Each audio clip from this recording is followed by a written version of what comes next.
les impressions, c'est d'abord, je dois dire, la réunion intergénérationnelle. Toutes les générations étaient là pour cette histoire, en fait.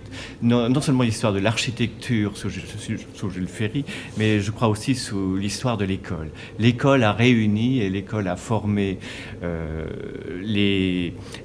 un savoir à former les habitants à la fois de Géronce mais aussi des communes, et on voit comment aujourd'hui la reconnaissance à la fois de l'enseignement, à la fois de l'école, la place de l'école aujourd'hui dans la vie du citoyen a une ampleur qui a aussi son histoire. Et je crois que l'histoire de cette école, à la fois à Géronce, mais aussi pour toutes les communes, et je crois que là on a un magnifique exemple reconstitué, est un exemple vraiment pour la génération à venir. Et je crois que la connaissance, la transmission des savoirs est vraiment la grande leçon de cet événement qui a été monté par les habitants, par les municipalités. Et je crois que là on est vraiment devant un événement tout à fait symptomatique de ce que doit être aujourd'hui la réunion des habitants pour servir tout simplement l'enseignement et puis naturellement les écoles. Voilà, je crois qu'on peut se féliciter d'un tel événement. Ah oui, c'est vraiment exceptionnel. C'est un événement important. Dans le cadre du Pays d'art et d'histoire, la communauté de communes a répondu à une commande régionale sur les écoles Jules Ferry, et on se rend compte à quel point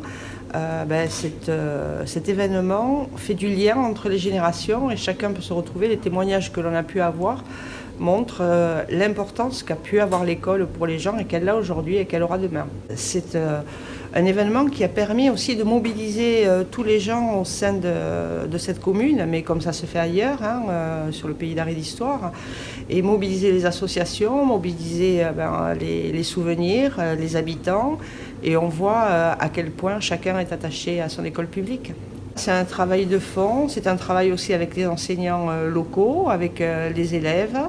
Et c'est un travail aussi qui permet à la communauté de communes de créer du lien indispensable autour de l'école et autour de l'architecture de ces écoles. Donc nous, on est très contents déjà d'avoir recueilli autant de monde. On ne pensait pas que notre exposition, qui est la deuxième après celle de l'an dernier sur le 11 novembre, recueillerait autant de succès. Tout a commencé au mois de mars quand la DRAC et le Pays d'art et d'histoire nous a présenté le projet pour Géronce de parler des écoles Jules Ferry. Et le maire, pour ne pas le dénoncer, dit mais pourquoi on n'en ferait pas une fête, et on a derrière, toutes les associations ont adhéré. Pas triste, c'est une espèce de collectif, c'est pas une association un peu en art, sans direction particulière, a dit nous on va traiter toute la partie historique, toute la partie reconstitution, la peña, la partie restauration, le comité des fêtes avec la peña, et Solex in Géronce est venu apporter des véhicules d'époque pour mettre également dans le cadre. Et nous, pendant un an, on a exploité des photos de classe, on a recueilli les vieux bancs que nous possédions, on s'est fait aider par des gens du village pour avoir des livres, des cahiers de cette époque, puisqu'on voulait se consacrer à 1900-1960 exclusivement.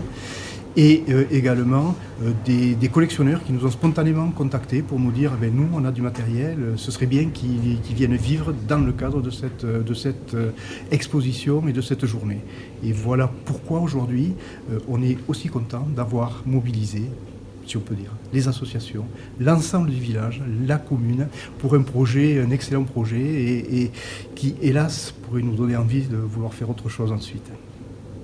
Eh bien, un ressenti très positif, beaucoup de plaisir à voir que les gens se sont déplacés malgré la météo qui n'est pas favorable, que l'engouement pour les écoles, pour l'histoire du village est toujours là, et ça fait plaisir de voir beaucoup de personnes qui ont quitté le village il y a quelques années et qui ont toujours plaisir à revenir et voir leur école, les évolutions et ainsi de suite. Le travail a été énorme, je pense que Jean-Pascal Adam a dû vous en parler tout à l'heure, mais ils se font appeler les patristes pour patrimoine historique, et ils ils font un travail colossal. Ils avaient déjà fait l'année dernière une exposition sur le 11 novembre. Vous avez retracé le parcours de tous les enfants de Gérance qui sont morts pour la France. Et là, cette année, bon, c'est un peu plus réjouissant, on va dire. Ils ont travaillé beaucoup sur les écoles. Ils ont fait beaucoup de travail de recherche avec des anciennes photos. Ils ont identifié les élèves. On en a contacté beaucoup. La mairie a participé. On a contacté beaucoup d'élèves pour justement les convier aujourd'hui à cette journée. Et ce que je disais tout à l'heure, on est content parce que tout le monde, enfin beaucoup de personnes ont répondu présent.